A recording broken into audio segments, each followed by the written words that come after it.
Ça m'a vraiment touchée de prendre conscience de cette voix et tout d'un coup de la femme qui était à côté de moi.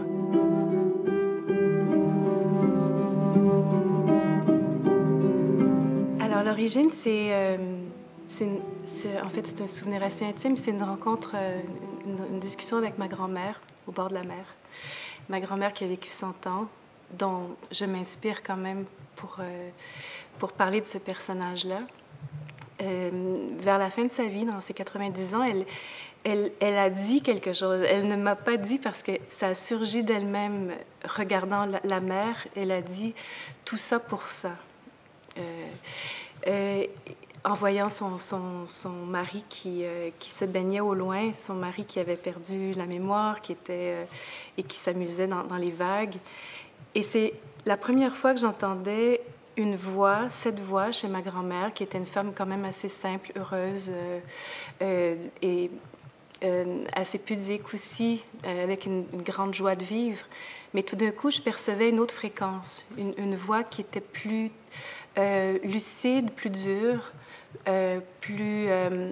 qui n'était plus une voix de grand-mère ni de vieille femme, mais vraiment une voix de la femme qu'elle a été et qu'elle était toujours. Et ça m'a vraiment touchée de prendre conscience de cette voix et tout d'un coup de la femme qui était à côté de moi et qui était plus ma grand-mère, puisqu'elle s'est lancée dans un récit après, mais un récit encore là qui ne m'était probablement pas adressé, mais qui a surgi d'elle-même, plus qu'un souvenir qu'on raconte, mais vraiment comme une sorte de prise de parole.